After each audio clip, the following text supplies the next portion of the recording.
The incoming train wailed like a beast charging out of the tunnel. Its headlights cut through the dim station, throwing shadows across the tiled walls. The crowd surged forward again, impatient and restless. New Yorkers hated delays more than anything, and here was this delivery woman blocking the way like she owned the place. "Lady, move!" someone snapped. "Nut job," another muttered. The executive from earlier, his name, though Elena didn't know it yet, was Daniel Whitmore, CFO of a Fortune 500 logistics company, rolled his eyes dramatically, as though the entire station existed just to inconvenience him. He shoved forward again, and this time Elena planted both feet on the yellow safety line. Arms outstretched like a barricade, her voice cut sharp and loud over the roar of the brakes. "That train is not safe. I mean it." For a flicker of a second, uncertainty rippled through the commuters. Nobody wanted to be the idiot who ignored a warning and walked into disaster. But just as quickly, irritation drowned it out. The station manager's radio crackled. He barked into it, eyes fixed on Elena. "We've got a disturbance on Platform C. Possible trespasser interfering with boarding." Great. Now she was officially a disturbance. Two uniformed MTA security officers pushed through the crowd. Their belts rattled with flashlights and zip ties. One of them, Officer Ramirez, was built like a linebacker and already looked annoyed. "What's going on here?" The manager pointed at Elena. "She's obstructing boarding, yelling about some danger. The train's fine. She's just... I'm not making this up." Elena snapped, her voice trembling between rage and desperation. "Check under the last car. I saw something when it passed the platform earlier. Something's wrong with the undercarriage, sparks like metal grinding. That train isn't safe to ride." The words spilled out of her mouth faster than she could think. She hadn't even realized she was holding her breath until now. Ramirez arched a brow. "You saw sparks?" "Yes." He gave a skeptical grunt. "Lady, these trains are older than both of us. They spark all the time. Doesn't mean they're gonna explode." The crowd laughed, relieved at his dismissal. But Elena's stomach twisted. She knew what she saw. She'd trained her eyes for years to notice tiny shifts in rhythm, in form, in motion, because one wrong step in a marathon could mean collapse. Her instincts weren't wrong. Daniel Whitmore smirked and stepped forward, seizing the opportunity to humiliate her. "Listen, officer, some of us actually have real jobs to get to. We don't have time for a delivery girl's paranoia." The word stung like a slap. Delivery girl. The crowd chuckled again. Elena's fists tightened. For a split second, she imagined driving her knuckles into his smug jaw. But violence wouldn't help. Not now. Officer Ramirez sighed. "Ma'am, I'm gonna have to ask you to step aside. If you don't, I'll escort you off the platform." The second officer, Nguyen, looked younger, more hesitant. She glanced at Elena with something almost like sympathy, but Ramirez had already moved to grab Elena's arm. Elena pulled back. "You don't understand. I saw it. I know what I saw." The train doors hissed open. Passengers began to push past her. Panic surged through her chest. She couldn't let them board us, so she did the only thing she could think of. She dropped her delivery bag, lunged forward, and slammed her palm against the emergency stop button. Alarms shrieked. Red lights flashed across the platform. The crowd gasped as the train doors froze, then hissed shut again. The entire station seemed to inhale sharply, stunned by her audacity. Within seconds, chaos erupted. "Are you kidding me?" someone shouted. "You just cost me my job interview?" another yelled. Ramirez grabbed her wrist hard enough to bruise. "That's it. You're coming with me." Nguyen looked uneasy but followed protocol, pulling zip ties from her belt. Elena's heart hammered. She hadn't planned this far. She only knew one thing. If she let that train go, people could die. Daniel Whitmore smirked again, pulling out his phone. He aimed it at Elena, recording. "Perfect. This is going viral. Crazy courier woman shuts down subway. Say cheese, sweetheart." Elena yanked against Ramirez's grip, fury burning in her chest. She wanted to scream at Daniel, at the officers, at everyone who laughed. Instead, she shouted one more time, her voice raw with desperation. "You'll thank me when you see the truth." Minutes later, MTA engineers swarmed the platform. The alarm couldn't just be silenced. By law, once an emergency stop was triggered, the train had to be inspected before moving again. Elena sat on a bench, wrists zip-tied, humiliation choking her like smoke. Commuters glared, whispering about lawsuits and wasted time. Daniel uploaded his video clip with the caption, #CrazyCourier, and was already counting imaginary likes. But then, something changed. One of the engineers crawled beneath the last car. A flashlight beam swept along the undercarriage. A long pause, then a muffled curse. Sir? You better take a look at this." The platform quieted. The chief engineer crouched down, muttering with the worker. A moment later, he stood, his face pale. "Clear the platform," he ordered sharply. "Now." The crowd froze. "What's going on?" Ramirez demanded. The chief engineer pointed to the car. "That undercarriage is compromised. Axles fractured, brake lines nearly severed. If this train had gone full speed into the tunnel..." He trailed off, shaking his head that Elena's heart lurched. Relief flooded her chest. She wasn't crazy. She was right. But instead of vindication, a new problem emerged. Because if the brake line was deliberately severed, not just wear and tear, then someone had tried to turn that train into a coffin, and suddenly, everyone was looking at Elena Cruz again. Not with laughter, not with irritation, but with suspicion. "Wait a minute," Daniel sneered, seizing the chance to twist the moment. "How do we know she didn't tamper with it herself? She stopped the train, didn't she? Perfect setup for attention." The words hit the crowd like a spark in dry grass. Murmurs spread. People eyed Elena with a new wariness. Ramirez's grip on her shoulder tightened. "You got an explanation for that, lady?" Elena's mouth went dry. She shook her head. "No, I don't know anything about it. I just saw sparks." But the tide was turning. She'd gone from nuisance to suspect in seconds. And as uniformed NYPD officers arrived to take over, Elena realized the cruel truth. Saving everyone hadn't made her a hero. It had made her a target. The precinct smelled like stale coffee and disinfectant. Elena sat in a metal chair bolted to the floor, wrists cuffed in front of her, the fluorescent lights buzzing overhead like angry wasps. Across the table, 2 NYPD detectives shuffled paperwork, deliberately ignoring her as though silence itself was part of the punishment. She'd spent enough time in holding cells to know the drill. Petty charges for unpaid parking tickets, a noise complaint from her upstairs neighbor. But this was different. This time, she wasn't some faceless woman clogging up the system. This time, there was a whole train platform of witnesses pointing at her. The door opened. A detective with salt and pepper hair and a jaw carved from stone entered, followed by a younger partner balancing a tablet. He dropped a folder on the table and leaned against the wall, arms crossed. "Miss Cruz," he began, his tone flat but edged, "you want to explain to me how a food delivery courier managed to predict a mechanical failure on an MTA train down to the exact car and axle?" Elena swallowed. "I told you I saw sparks. I run past that track almost every day on deliveries. I notice things. That's all." The younger detective raised a brow. "Notice things? Sparks are one thing, but a severed brake line? That's not casual observation. That's sabotage." Her stomach dropped. "You think I did it?" The older detective shrugged. "You stopped the train. You shouted it wasn't safe. Then surprise, surprise, it wasn't. You see how that looks?" Elena's pulse thundered in her ears.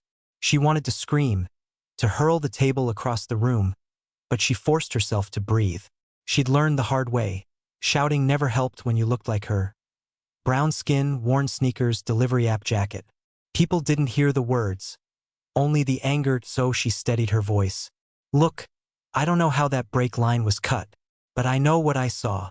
And if I hadn't stopped that train, you'd be scraping people off the tunnel walls right now."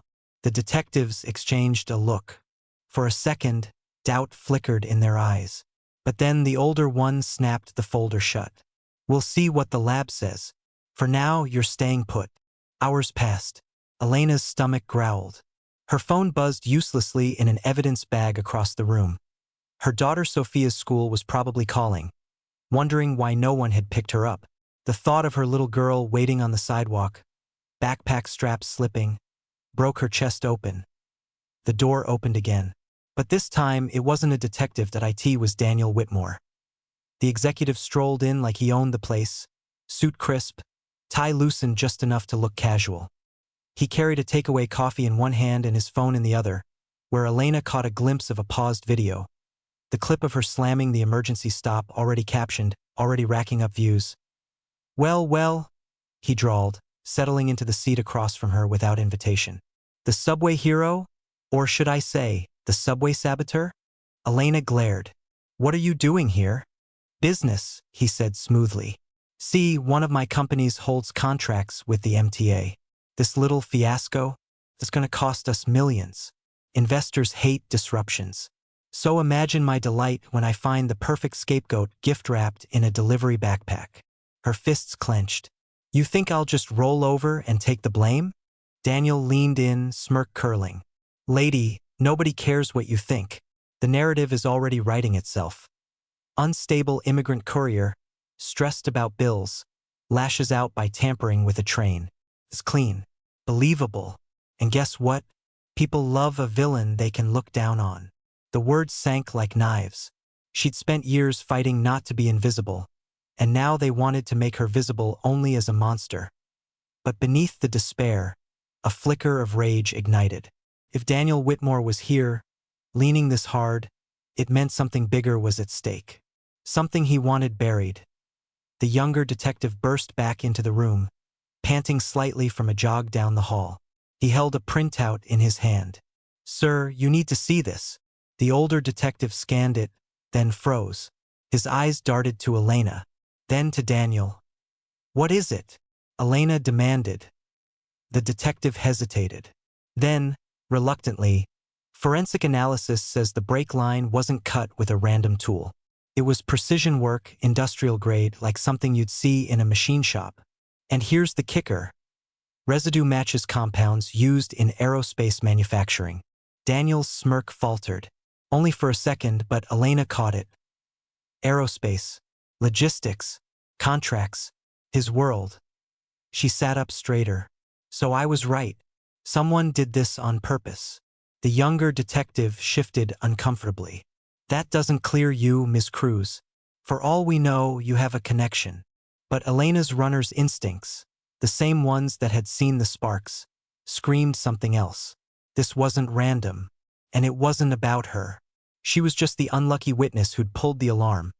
When the detective stepped outside to confer, Daniel leaned close again, voice low and venomous. You should have kept your mouth shut. People like you don't get to change the story. You get chewed up by it. Elena met his eyes, and for the first time, she saw fear buried under his arrogance. Not of her, but of the truth leaking out. That's when it hit her. This wasn't just about a train. It was about power, contracts, money flowing through veins of steel beneath the city. Someone had tried to stage a disaster or cover something up, and she had accidentally blown it open. The detectives re-entered, tension etched across their faces. The older one cleared his throat. Ms. Cruz, we're transferring you to holding until morning. We'll decide charges then. As they hauled her to her feet, Elena's mind raced. Sophia was still waiting. The city thought she was a criminal. And somewhere out there, the real saboteur was preparing their next move. She wasn't just fighting for her freedom anymore. She was fighting for the truth. The holding cell stank of sweat, metal, and hopelessness.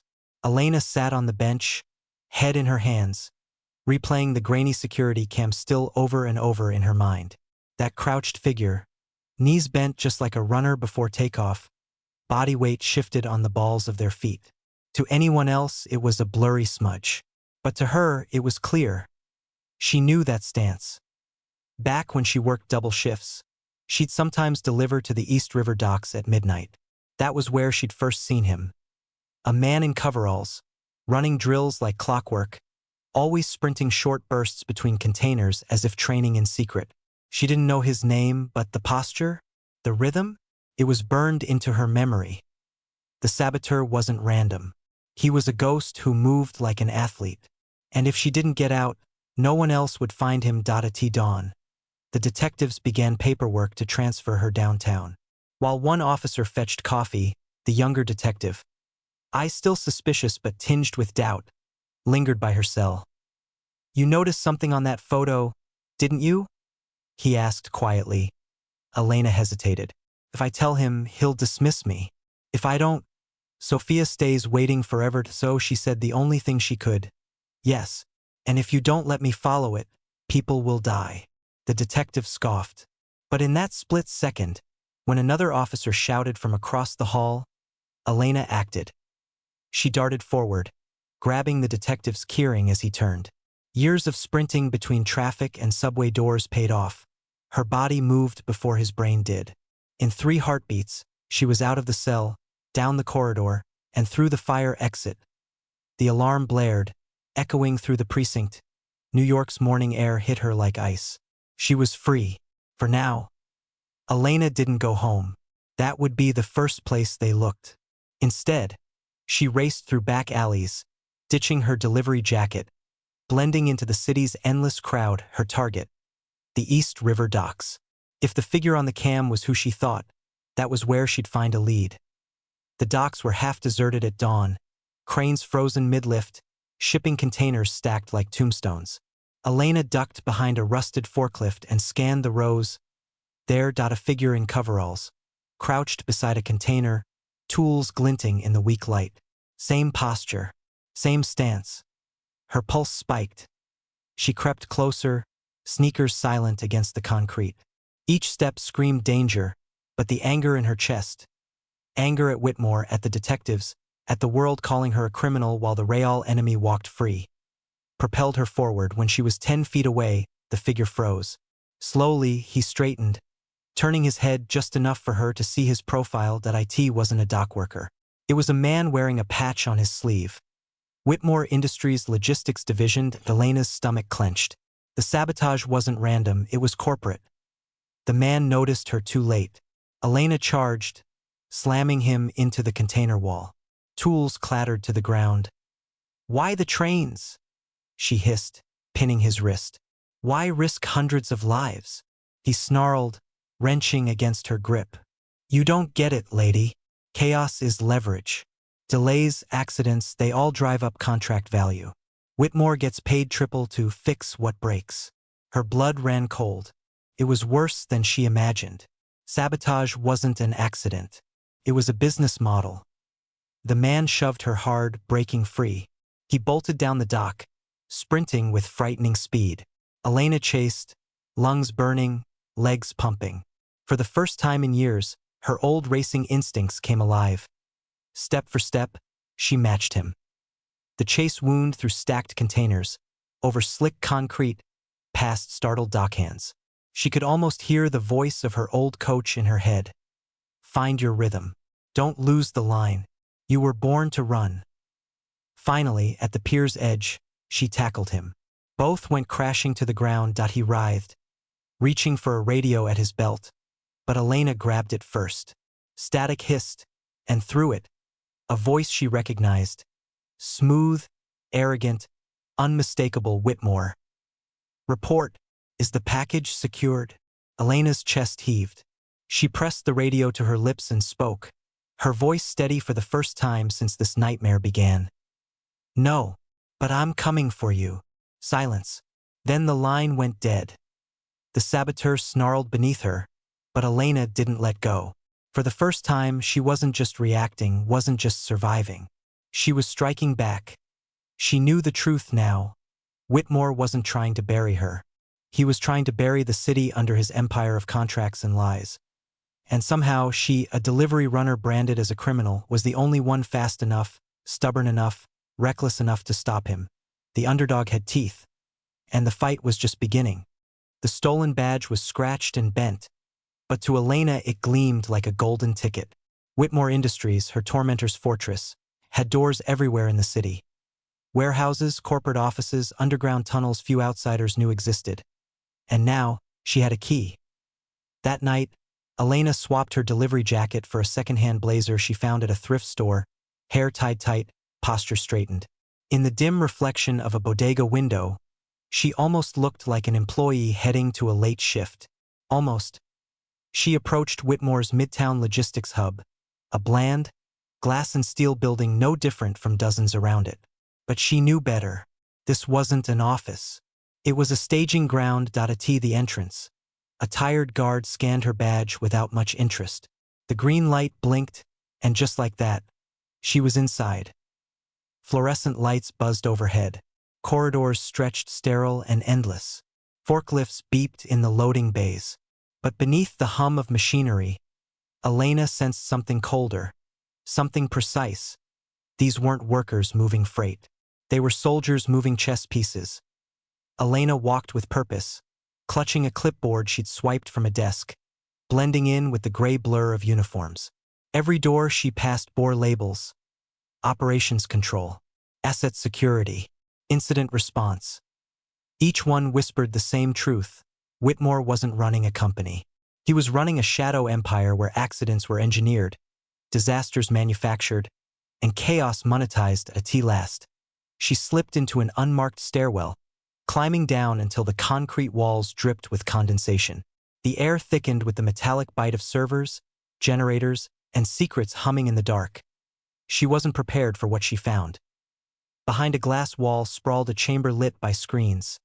Dozens of them, each showing live feeds of trains, tunnels, bridges, and highways.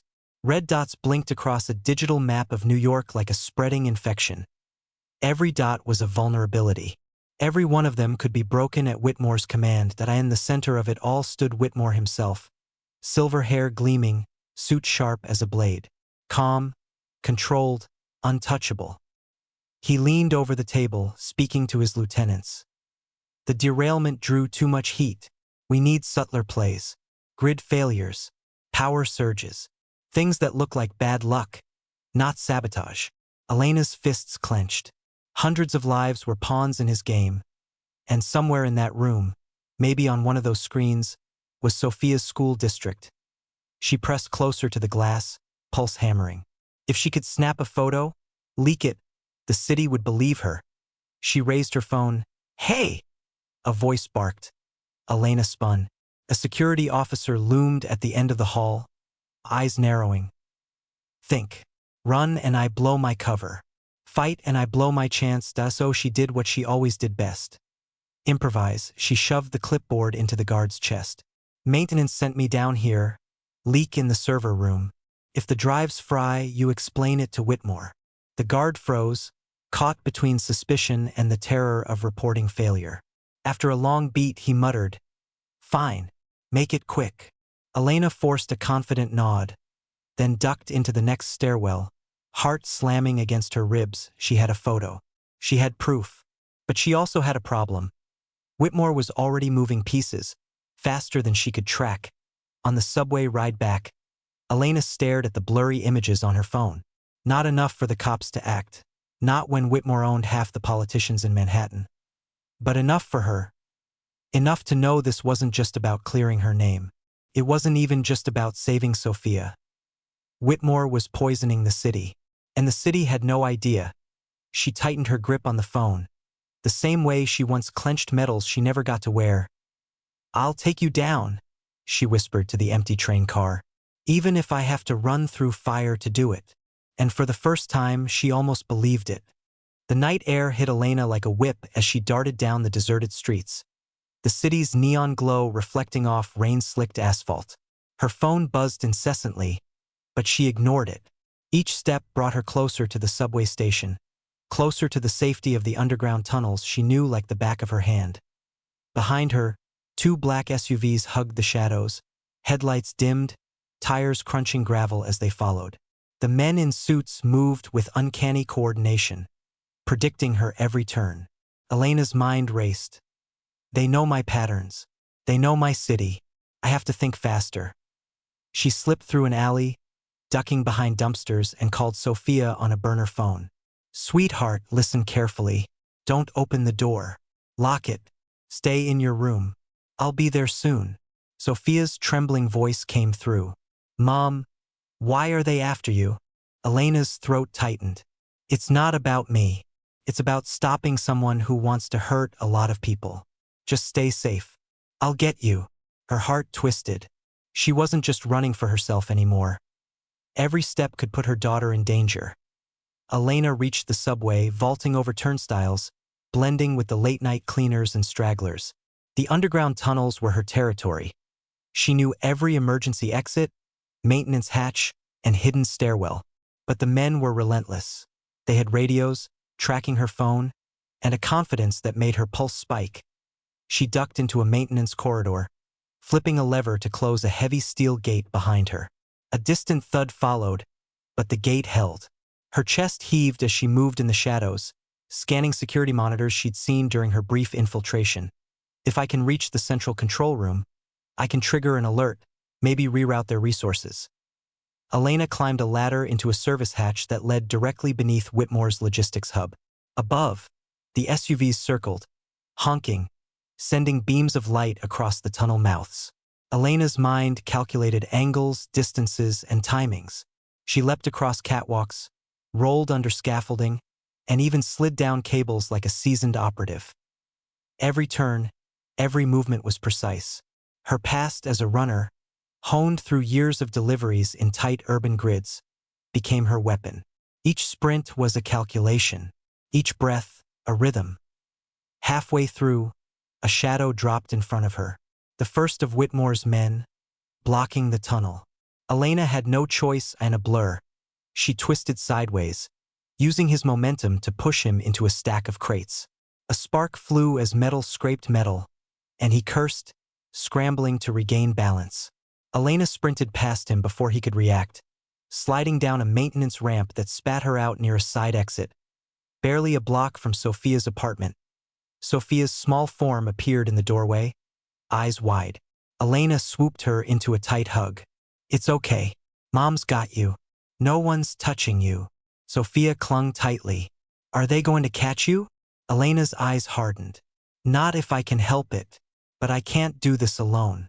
I need proof, and I need to expose Whitmore before more people get hurt. She pulled Sophia inside, shutting and locking the door. The faint hum of distant sirens echoed outside, but it wasn't enough. Whitmore's reach was bigger than the police, bigger than the city expected. Elena pulled out her phone. The photos from the war room, the security logs, the timestamps, all of it. Enough to unravel the sabotage network. But she needed one more piece. Direct evidence tying Whitmore to the trains, to the sabotage, and to the chaos-for-profit operation he had orchestrated. She stared at Sophia, her resolve hardening like steel. If they think a delivery woman is helpless, they've got another thing coming. The city slept, or at least pretended to, as Elena crouched atop a fire escape, the night wind whipping her hair across her face. Her phone buzzed constantly with feeds from Whitmore's cameras, a digital spiderweb of surveillance she had hacked into during her chase. Every blinking light, every moving shadow, told her one thing. Whitmore was aware. He was ready. Good. So was she. Whitmore's logistics hub was more fortified than a military installation. Security guards, surveillance drones, biometric locks, each layer designed to repel intruders. But Elena had learned every rhythm, every blind spot. Her runner instincts, honed over years of weaving through Manhattan traffic, were now a weapon. With Sophia safely hidden at a friend's apartment under a secret code, Elena slipped through a service hatch she had marked during Part 4. Crawling through ducts and climbing maintenance ladders, she reached the hub's inner sanctum, the war room where Whitmore orchestrated chaos like a maestro. Screens flickered with live feeds. Trains, highways, bridges. Each one a potential disaster, each one manipulated for profit. And at the center, Whitmore, as calm and arrogant as ever, tapped commands into a tablet. Elena held her breath, then pressed record on her phone, capturing every motion. Every word. A soft beep betrayed her presence. Whitmore turned sharply, eyes narrowing. Well, he said, smirk curling like a blade. The little runner comes to play detective. Do you know how fast you're going to disappear? Elena stepped forward, voice steady. I'm not here to play. I'm here to end this. Whitmore laughed, snapping a tablet to life. A secondary screen lit up, and two armed men appeared in the doorway behind her. Time slowed. Elena's mind raced. She lunged first, tackling the nearest man with precision, using his momentum to slam him into a console. Sparks flew. The second man charged, but Elena rolled under his swing, elbow striking his chest, sending him sprawling into monitors. Whitmore's smug grin faltered as he realized she wasn't just reacting. She was controlling the fight. Elena kicked the tablet off Whitmore's desk, shattering it. Screens flickered and alarms blared. She grabbed a nearby cord, looping it around Whitmore's wrist, and yanked, sending him off balance. "You underestimated me," she said, eyes blazing. "You thought I was a delivery woman, a nobody. But I see what you do. I know your patterns. And I'm stopping it. All of it." Whitmore lunged, but Elena ducked, vaulting over his shoulder, knocking him against a control panel. Sparks erupted, and the screens went dark in the chaos. She found a secured drive, the final piece of evidence. She shoved it into her pocket. Every contract, every manipulation, every sabotage recorded. Enough to destroy him legally, financially, and publicly. Sirens wailed outside. Elena led Whitmore, dazed and disoriented, toward a makeshift containment room she had unlocked earlier. She secured him with cable ties, leaving him for authorities called by the city's emergency hotline. As police swarmed the hub, Elena uploaded the drive to multiple media outlets and government watchdogs. Screens across New York lit up with the shocking revelation. Whitmore's chaos-for-profit empire exposed in excruciating detail. The city finally saw what Elena had been fighting alone. The underdog wasn't powerless. Elena returned to Sophia, holding her daughter tight. "It's over," she whispered. Sophia smiled through tears. "You're a hero, Mom." Elena shook her head. "I'm just a mom who wouldn't let people get hurt. But maybe that's enough." Whitmore faced public outrage, arrests, and media scrutiny. Elena's name cleared. The city knew her as more than a delivery woman. They knew her as the person who saw the sparks, the danger, and ran toward it when everyone else ran away. The underdog had won. Not with power, but with courage, intelligence, and relentless heart. And that's how a delivery woman became the city's unlikely hero. Elena didn't have a fancy title or a big office. She had something far stronger. A refusal to ignore danger, a sharp mind, and a love that pushed her to protect those who couldn't protect themselves. If this story made your heart race, inspired you, or reminded you that heroes come in all shapes and sizes, hit like, share it with someone who needs a dose of courage today, and subscribe for more incredible true inspired stories. Comment below. Who's your real-life underdog hero? Thanks for watching, and I'll see you in the next story where courage always finds a way.